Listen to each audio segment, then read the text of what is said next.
რომ კომუნიკატორის გუნდს ჰქონდა ძალიან მნიშვნელოვანი და გამორჩეული შესაძლებლობა რომ შევხვედრილიყავით გერმანელ აუდიოვიზუალურ არტისტს ალვა ნოტოს, რომელიც საქართველოში იყო ჩამოსული, დღეს გამართა კონცერტი SOU ფესტივალის ფარგლებში. ეს იყო რა ვიცი, ჩემთვის ერთ-ერთი ყველაზე დაუვიწყარი გამოცდილება, იმიტომ რომ აბსოლუტურად ყველა ემოცია, რომელიც შეიძლება ჰქონდეს ადამიანს, რაღაცნაირად დავხარჯე ამ ღონისძიებაზე და იყო ნამდვილად ვიზუალური აუდიო თავგადასავალი რაღაცნაირი სტრუქტურაში ჩასმული ქაოსი, რომელმაც არ ვიცი, ესეთი შთაბეჭდილებებით არ წამოსულა არც ერთი ღონისძიებიდან. ასევე ძალიან რომ მოხვედი ისეთი. კი ბატონო, კი ძალიან მნიშვნელოვანი იყო ამ ადამიანს. აღლებული ვიყავი რომ შევხვედრა, კი. რომელთანაც ვისაუბრეთ მის სამუშაო პროცესზე, იმაზე თუ როგორი კავშირი ჰქონია მას საქართველოსთან 32 წლის წინ ჩამოსულა ამ ქვეყანაში და მოგვიყვა ამ გამოცდილების შესახებაც, კი ბატონო. ასევე თანამედროვე ტენდენციებზე მუსიკის და ასევე საკუთარ გეგმებზე ამ პროცესს გავიგებთ სიუჟეტიდან. გავიგებთ ამ ყველაფერს. ძალიან დიდი მადლობა მინდა გადავუხადო დაჩი ჩუაიძეს, ჩვენს სპეცრეპორტერს, რომელსაც ძალიან კარგად იცნობთ, მის გარეშე სიუჟეტი დღევანდელ ეთერს ვერ მოესწრებოდა და დაჩი მას ვთქვათ. თავი შესწირა და თავი შესწირა ამ კონცერტზე არ წამოვიდა და გამოტოვა კონცერტი კი ბატონო. თქვენთვის ეს ძალიან კარგი ინტერვიუ გვეჩვენებინათ და თუმცა შევუდგეთ საქმეს. დიდი მადლობა დაჩის და შეგვიძლია ვნახოთ სიუჟეტი ალვა ნოტოსთან ერთად აი არაფრისო საეთეროდან გვესმის. ეს ამბობს პრეზიდენტთან თავი რჩიეთო და მე კულტურის მინისტრად ვხედავ. თანახმოვარ კიდევ ერთხელ ვარ დასტურებით. ნახოთ სიუჟეტი და დაგიბრუნდებით რამდენიმე წუთში.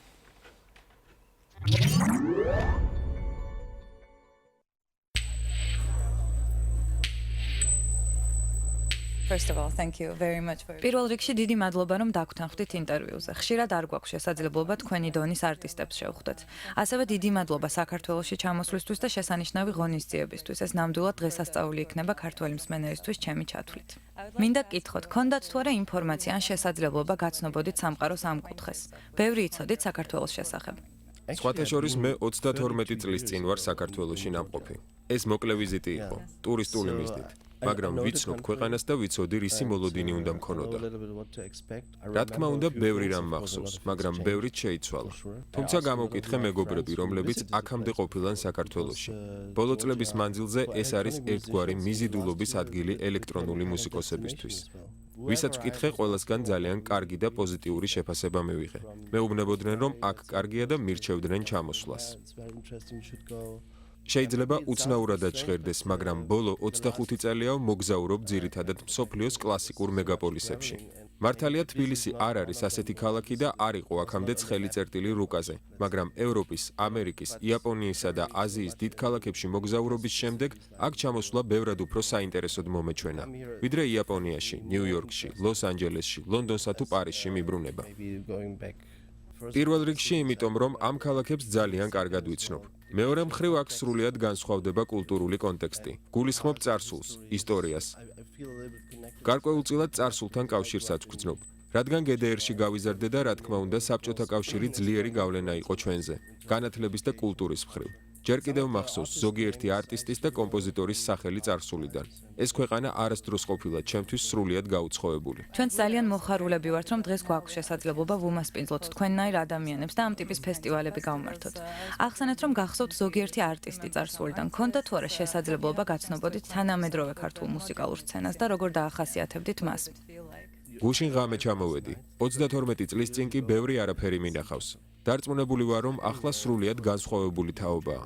სიმართლე რომ გითხრათ, პრაქტიკულად არაფერი ვიცი, მაგრამ გრძნობ გარკვეულ ენერგიას, ადამიანების ჩართულობას, ორგანიზატორებთან კომუნიკაციას და ვხედავ დიდ ინტერესს, ცნობის მოყვარეობას. მაგრამ არა მხოლოდ თქვენი მხრიდან. ეს ჩემი დამოკიდებულებაცაა და ძალიან კარგი გრძნობაა. ნამდვილად ბევრი თაყვანისმცემელი ყავთ საქართველოში, რომლებიც ელოდებიან თავგადასავალს თქვენთან ერთად. გარკვეულწილად შემიძლია ვილაპარაკო ქართულ სცენაზე და ვიტყოდი, რომ ბევრი თანამედროვე არტისტი იღებს თქვენგან შთაგონებას და იყენებს საკუთარ მუსიკაში. მე მაინტერესებს თქვენ როგორ ახერხებთ საკუთარი თავის გარდაქმნას თითოეულ ახალ ნამუშევარში. თქვენი არც ერთი პროექტი არ იმეორებს საკუთარ თავს. თუ გაქვთ რაიმე ფორმულა ან სტრატეგია მუშაობის პროცესში, თავად საიდან იღებთ შთაგონებას? პირველ რიგში ვფიქრობ, ჩემში არსებობს გარკვეული ინტერესი. არა მხოლოდ ინტერესი, ამას უფრო ობსესიას დავარქმევდი. წარმოდგენა არ მაქვს საიდან მოდის, მაგრამ ეს არის ის, რაც მამოძრავებს. მეორე საკითხია, რომ ყველგან სადაც მიდიხარ, სწავლობ რაღაც ახალს, აკეთებ აღმოჩენებს. თითოეული ნამუშევარი ქმნის მომდევნოს, განაპირობებს შემდეგ ნაბიჯს. შემოქმედებითი პროცესი მუდმივად მოძრავია. შესაძლოა მე ძალიან გამიმართლა, რადგან ვიზუალურ ხელოვნებას და მუსიკას ერთდროულად ვქმნი და არც ერთს არ ვანიჭებ უპირატესობას. ჩვეულებრივ, როდესაც ერთ პროექტზე ვმუშაობ, კრიზისს განვიცდი, რაც შემოქმედებითი პროცესისთვის ბუნებრივი მდგომარეობაა. როდესაც ვგრძნობ, რომ სადღაც ერთ მიმართულებაში გავიჭედებ, ვანაცვლებ ჩემს ინტერესს მუსიკიდან ვიზუალურ ხელოვნებაში და ვქმნი პროცესს, რომელიც ბევრ ადამიანს ორმაგი ცხოვრება ჰგონია. სინამდვილეში ჩემთვის ეს ერთი ცხოვრებაა. სხვადასხვა მედიის გამოყენებით და ინტერესების ცვლილებით უკეთ ხვდები, რომ ძალიან ბევრი კავშირი არსებობს. ასევე არ ვთვლი, რომ ყველა ჩემი ინტერესი თანაბრად სწრაფად ვითარდება და ზოგიერთი ჩემი პროექტი 5-6 წელი, ან თუნდაც 10 წელი გრძელდება. ეს ალბათ საკუთარ თავზე მუშაობის მეტ შესაძლებლობას გაძლევთ. ბევრი იდეა, რომელსაც ახლა ვახორციელებ, 10 წლის წინ მომივიდა. მუდმივად ვაგროვებ იდეებს და ეს იდეები დროსთან შესაბამისობაში ბრუნდება. ეს არ ნიშნავს იმას, რომ 10 წლის წინანდელი ჩანაწერების კითხვა მიწევს, მაგრამ თუ მაქვს მასალა, რომელზეც უკვე ვმუშაობდი, ხშირად ერთი ნაბიჯით წინ მივდივარ. ფიქრობ, მთავარი ენერგია ან მამოძრავებელი ძალა ცნობის მოყვარეობაა. რა თქმა უნდა, ცნობის მოყვარეობა, მაგრამ თქვენ ასევე ახსენეთ ობსესია, აკვიატება, საინტერესო სიტყვა, რომელიც უფრო მეტად საკუთარ თავს გულისხმობს, ეგოისტურია. საინტერესოა, რამდენად ითვალისწინებთ მუშაობისას მსმენელს. ბევრი არტისტის აზრით იმაზე ფიქრი თუ რას იგრძნობს ან დაინახავს სხვა, ხშირად ხელს უშლის სამუშაო პროცესს. თუმცა თქვენი ვიზუალური ხელოვნება და მუსიკა არის გამოცდილება, რომელიც ადამიანში თითქმის ყველა შეგრძნებას აცოცხლებს.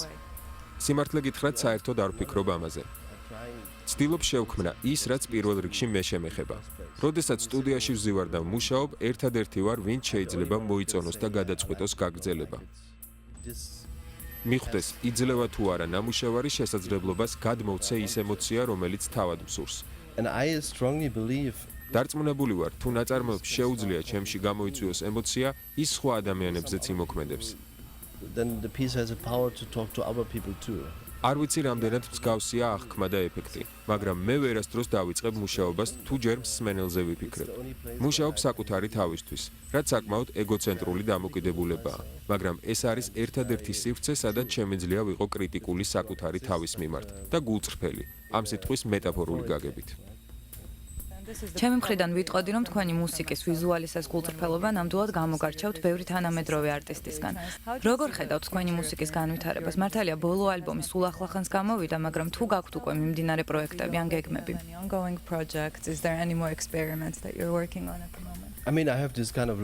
გრძელვადიან პროექტებზე ვმუშაობ. რაც შეეხება მუსიკას, ვაკეთებ ახალ ლაივ პერფორმანსს და ვმუშაობ ასევე ახალ ალბომზე, რომელიც უნდა ჩავწერო. ალბომის 80% დასრულებულია. ჯერ კიდევ მაკლია ელემენტები, რომელთა შევსებასაც დაახლოებით 9 წელი დასჭირდება. ვაგრძელებ ჩემს ქსეროქსის სერიებს, რაც ალბათ კიდევ 10 წელს წაიღებს. ამავდროულად, რა თქმა უნდა, კოლაბორაციული პროექტების გაგრძელებაც მინდა. მათ შორის იმ ორ არტისტთან, რომლებიც ამ ფესტივალშიც მონაწილეობენ. ბლიქსა ბარგელდი და რიო ჯი იკედა. მათთან ადრეც მიმუშავია და ყოველთვის გვინდოდა გაგვეგრძელებინა ერთად მუშაობა. რაც შეეხება ვიზუალურ ხელოვნებას, ვგეგმავ საკმაოდ მასშტაბურ პროექტს, რომელშიც ერთ ნამუშევრად გაერთიანდება ჩემი ცოცხალი შესრულებები, საუნდი და ვიზუალი. კიდევ ერთხელ ძალიან დიდი მადლობა შეხვედრისთვის. მე მოუთმენლად ველი ყველა იმ სამომავლო პროექტს, რომელზეც ისაუბრეთ და რა თქმა უნდა, ისევ გერით საქართველოში. მე აუცილებლად დავბრუნდები. შვენიერი. დავბრუნდეთ. გადასარევი და ველით კიდევ ერთხელ ავანოტა საქართველოში. 38 წლის წინ რო ჩაეკითხე. ხო, საინტერესო იყო, იმიტომ რომ წარმოვიდგინე და გაიხსენე მაშინ. კი, მახსოვს, ელექტრონიკა, შუქი არ მქონდა და. მესმის. ეგეც იყო.